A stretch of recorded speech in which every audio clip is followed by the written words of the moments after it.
자, 장수 현장 와서 오늘부터 첫날입니다. 아니죠. 첫날은 아니죠. 그동안 이제 중단했다가 다시 돌아와서 이제 공사를 하는 날이고요. 한국형 패시브하우스 장수 현장 현수막이 떨어졌습니다. 바람에 조금 영향을 받은 것 같네요. 그리고 저희가 이제 현관문을 사는 것들이 오늘 아침에 도착을 해서 이제 현관문 작업을 진행할 예정입니다. 현관문 같은 경우도 이렇게 보면 고를 수 있는 게 많이 없습니다. 가격 대비 성능 대비. 그러니까 가격도 합리적이면서 성능도 합리적인 그런 제품들이 잘 없다는 뜻이겠죠. 이제 그 중에서 가장 가성비 좋은 제품 하자가 없으면서 캡스톤 도어 제가 그동안 많이 써드리는 거고요. 이제 현관문은 캡스톤 도어가 좀 약해서 이제 알루미늄 도어인데 이제 단열, 요게 단열입니다. 이게 이제 플라스틱인데 여기하고 요격을 시켜서 이게 단열 도어로 이제 나오는 제품들이에요.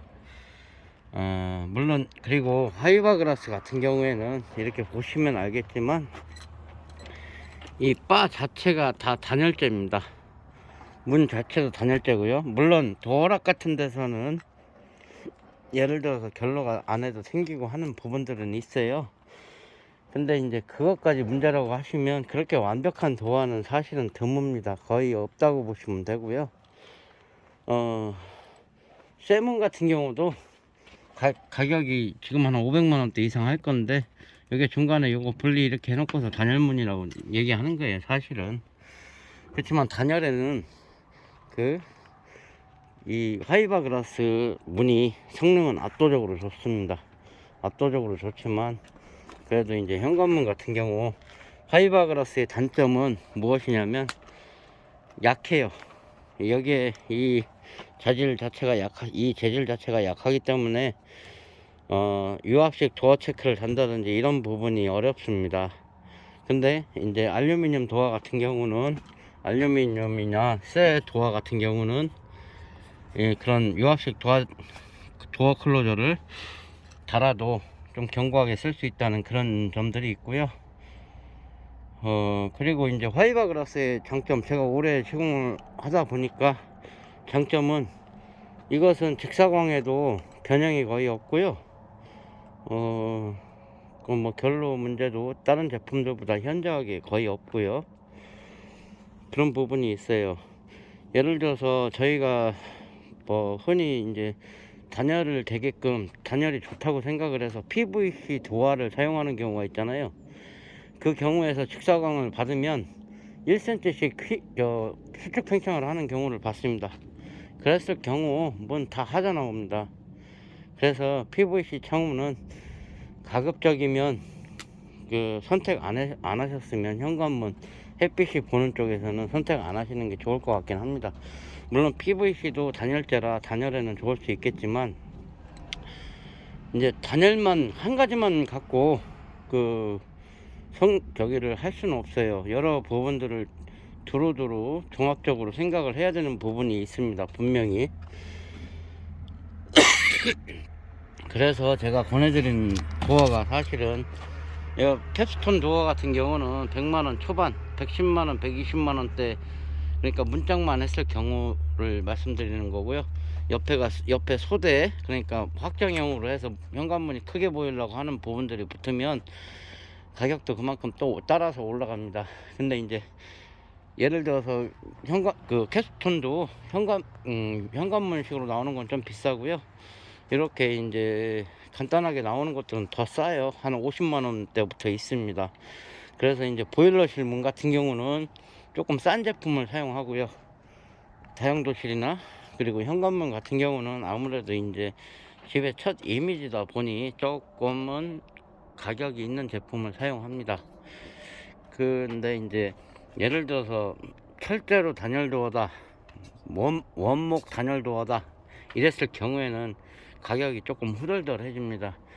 그래서 그런 부분이 있어서 사실은 제가 권해드리는 부분들은 이제 그런 부분들이고요. 이제 돈 신경 안 쓰고 좋은 거 하고 싶다 하시는 분들은 얼마든지 하셔도 되고요. 대신에 이제 정확한 시공법을 알고 시공할 때 옆에서 지켜서 계셔야 돼요. 왜냐면 이 시공하시는 분들도 그렇게 막 이거를 연구해 가면서 시공하지 않기 때문에 이 부분이 밖으로 나가서 이렇게 시공되어 있다고 생각하면 이건 단열 도화가 안 되는 거예요. 사실은 항시 내벽 단열재 속에 여기 안에 들어가 있어야 됩니다. 이렇게 돼야만 여기서 단열이 끊기는 거예요. 아니, 열전도가 끊기는 겁니다. 그런 부분들을 항시 숙지하시고 했으면 좋겠고요.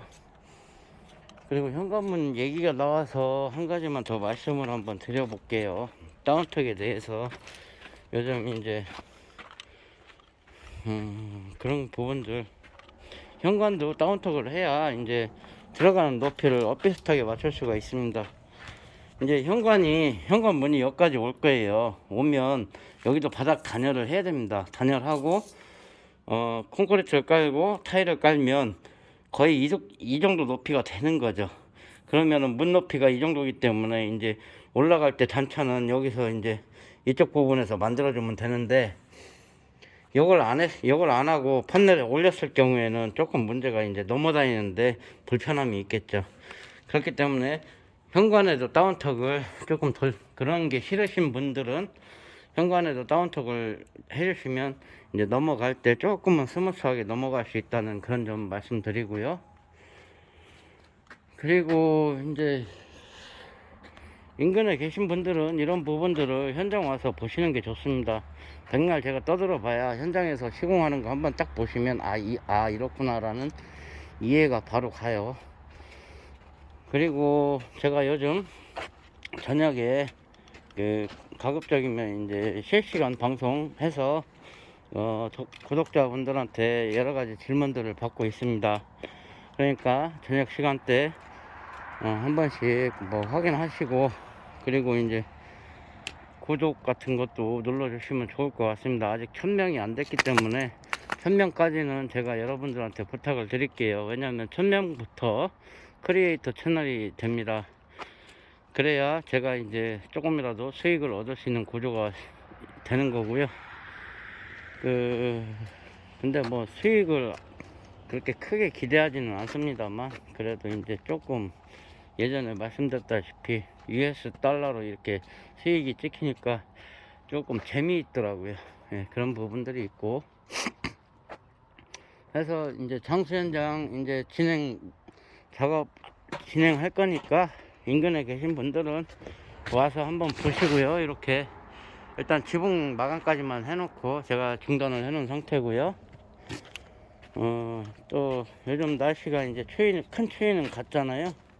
이렇게 현장에 이렇게 불멍도 준비되어 있으니까 오셔서 이렇게 불 쬐가면서 이런 느낌도 느끼실 수가 있을 것 같습니다.